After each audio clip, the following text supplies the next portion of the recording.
Hello guys! Hello!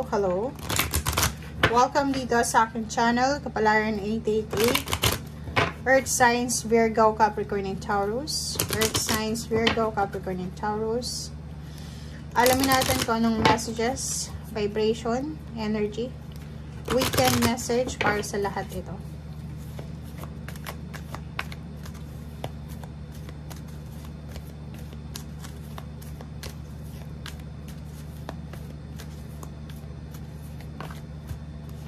Okay, first card natin is main male, earth signs, and official person. Pwedeng lumabas na yan sa mga nakaraang linggo, pero ganun pa rin. Okay, earth signs, Virgo, Capricorn, and Taurus. Nakikita ko sa'yo dito, puro lalaki to. Power, empowerment. Earth signs, isang lalaki, relationship to. Pwedeng ito yung focus mo sa weekend na to, relationship. Pangalawa, pwedeng documents, papers. So, pwedeng may nagyayaya sa'yo na magpakasal, mag-travel, or kung ano man to, na partnership na to, na kailangan mong asikasuhin yung papeles. Next is autoridad. Nakikita natin dito may earth signs, Virgo, Capricorn, and Taurus na medyo siguro nag-aalala siya. Medyo nagra-rush siya or kailangan niyang i-rush itong pangyayari na to. Kasi yun na nga, posibleng kailangan niyang asikasuhin ng isang napaka-importanting dokumento, government documents, papeles sa bangko, inheritance, or kung ano man to. Diba? Lalaki ang nakikita natin dito. Nakikita ko, pwedeng tatlong lalaki, or pwedeng isa lang. Siya lang talaga yung namumroblema dito. Kailangan niyang ayusin kung ano man tong mga concern niya sa buhay. Okay? Pwedeng meron siyang issue sa otoridad, kailangan niya ng passport, kailangan niya ng NBI, ng police clearance, or kung ano pa man to. So, comment down below guys if resonated kayo. Okay, earth signs.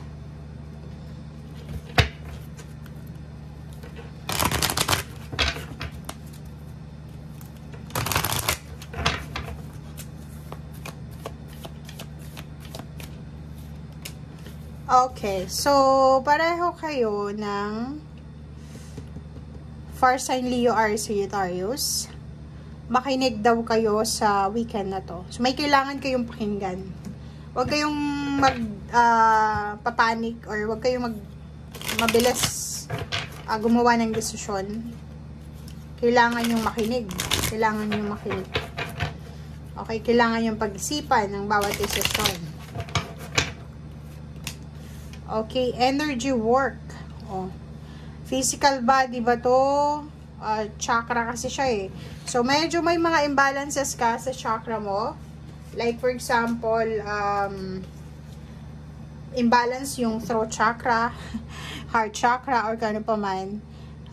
Kailangan mo siyang balansehin. Okay? Sa weekend na to, balansehin natin kung ano yung imbalances sa ating buhay. Yun nga, kung ano man itong mga pinag-aalala mo sa buhay mo, kailangan mong hanapan ng solusyon. Energy work 22, balanse. Balansehin natin. Balansehin natin yung love life natin sa trabaho, personal, career, kung ano man to na kailangan ng balanse sa buhay mo, yun dapat bigyan mo ng focus sa ngayon.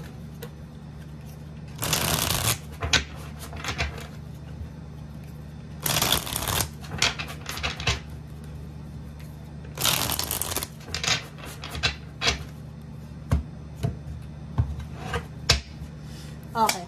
First card. 3 of Wands. Nasa waiting time ka. Waiting time. May hinihintay ka sa linggong ito. It's either confirmation, information, inspiration, determination, or kano man to, papeles ba yan? May inaasikaso kang papeles or naghihintay ka ng result. Comment down below if ikaw lang nakakaalam yan. So, ano man itong hinihintay mo sa weekend na to, kalma lang. Okay, nasa hermit mode tayo, so kailangan nating kumalma. Kailangan nga nating mag-relax, rest. Okay? Meditate. Huwag tayong, kasi pag, alimbawa di ba, pag may hinihintay tayo, tapos hindi siya masyadong mabilis dumating, medyo maiinip tayo eh. Tas kung ano lang yung ino-offer sa atin, igagrab na natin, which is mali. Mali daw yun eh. Kasi naghintay ka na lang, 'di ba? Bakit hindi mo pa sagad-sagarin? Okay. Next card is Princess of Pentacles. Pwedeng pera. Or pwedeng tulong financial. So nakikita ko sir dito, Earth signs. Ang hinihintay mo dito is posibleng pera. And posibleng humihingi ka ng tulong financial sa isang tao, or sa isang kapamilya, sa isang kakilala, or humihingi ka ng pabor. Hinihintay mo yung confirmation na okay na. 'Di ba? Parang gano'n. So, it's either papers, umuutang ka siguro sa bangko, or sa kung saan pa man. Okay? Six of Wands, nakikita natin dito yung victory and success. So, yun, sinasabi ng baraha, huwag kang mag-alala.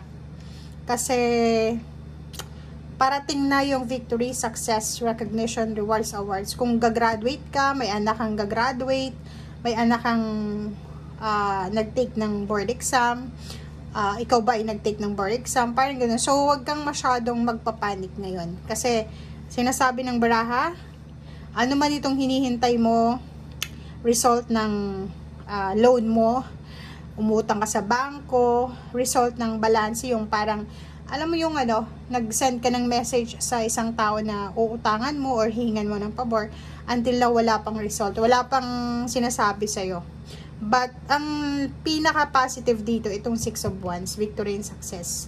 Ano man itong hinihintay mo, ano man itong pinoproblema mo, ano man itong mga imbalances sa buhay mo, sinasabi ng Six of Wands sa'yo na ang result nito is sobrang positive. Ang outcome is positive. So, ina-assure ka ng universe and ng ating Panginoon sa weekend na to, Earth signs, na ano man itong pinagdadaanan mo sa ngayon, problema sa pera, problema sa health, sa relationship, sa papeles, or dokumento, huwag kang masyadong mag-alala. Yun na nga, diba? Hermit dapat tayo. Pasensya, maghintay, waiting time, dagdagan natin yung pasensya natin.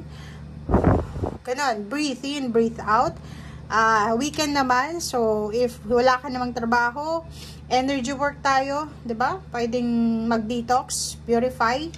Pwede kang mag-water detox or maglakad-lakad para mag-exercise kung hindi naman mainit sa lugar mo, para kumbaga medyo magkaroon ng space sa utak natin, yung peace. Kasi masyadong understandable naman yun eh. Pag may hinihintay tayo, like nag-take ka ng exam, naghihintay ka ng result, sobrang magpapanik ka, diba? Every night, hindi ka makatulog. Parang ganun yung nakikita natin. Pero, yun nga yung sinasabi, huwag kang mag-alala, positive yung result na hinihintay mo. Okay? Thank you guys. Bye!